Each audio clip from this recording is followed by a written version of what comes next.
All of you are welcome to the group. If this video is your first time on the channel, I hope you decide to join by the end. Let's jump right in and talk about some things going on in this space right now. Now, Ripple has been putting out some pretty big changes in news over the last few days. There's a lot of talk about how important safe coins are right now, so I want to talk more about that too.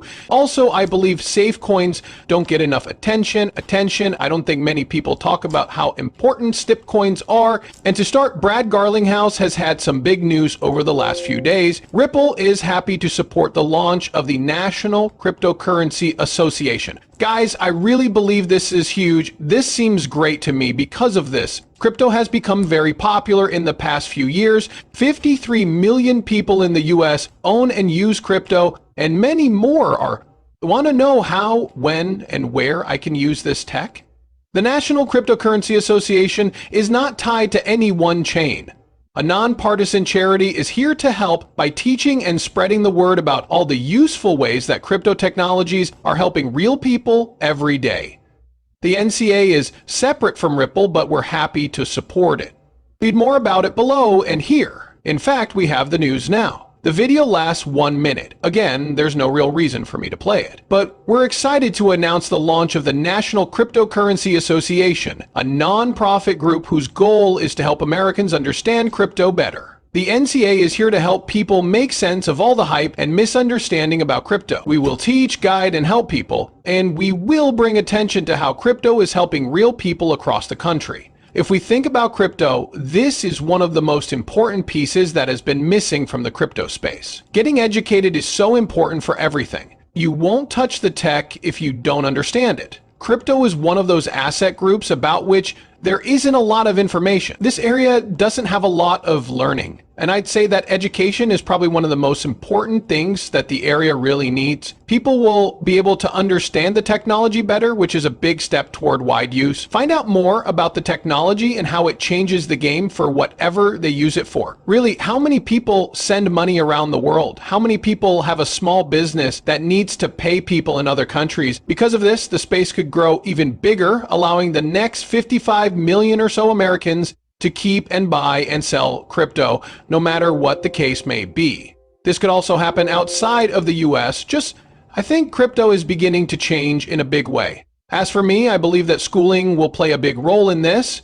In addition to this, Ripple also made a big post on their X account about safe coins, which makes me very happy and excited. Besides schooling, I think that stablecoin is another big thing that will really help it catch on with a lot of people. Stablecoins are becoming more popular, and there are now over $220 billion worth of them in circulation. How do we get a lot of people to adopt? There needs to be global legal alignment, which is happening, as well as reliable reserves and risk control. An approach that is driven by compliance, enterprise-grade custody, and a smooth customer experience. Here are 5 important steps that will help more people use stablecoins.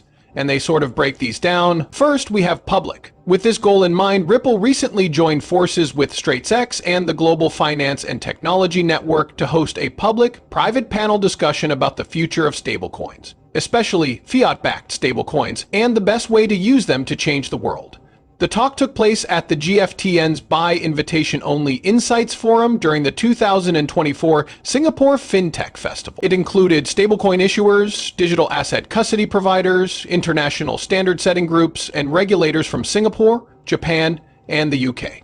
The Blockchain Association of Singapore, Ripple, and StraitsX also put out a stablecoin primer for producers and users. This guide talks about the different types of stablecoins, how they can be used, and the pros and cons of each.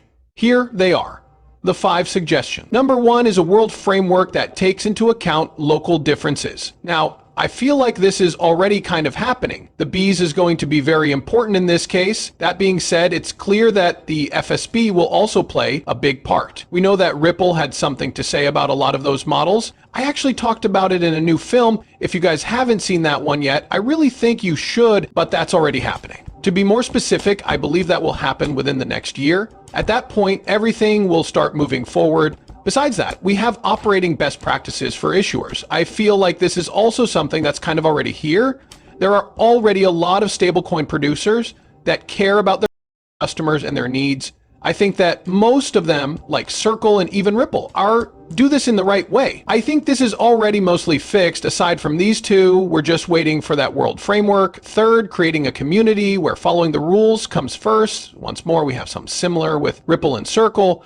Anyway, besides those two, Tether is still not sure. We've already talked about it several times. Guys already know why I think Tether's a little sketchy, so I don't think I need to say it again. I believe that the compliance first way of thinking is the best way to go when we really look at what's going on in the area right now. A lot of these fixed coins and even a lot of these space projects use shady reasons to make it look like they are, very good at following the rules or working with this name or that name, even though there's no proof of it. It's kind of like how everyone thought that an AWS partnership was like an Amazon partnership, even though it was just a web service that anyone could use and work with. Once more, it makes me think of that.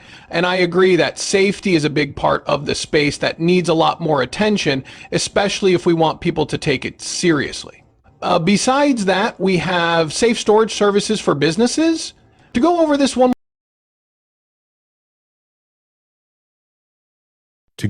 more time, we're looking at custody providers whose services meet legal standards, such as know your customer and stopping money laundering.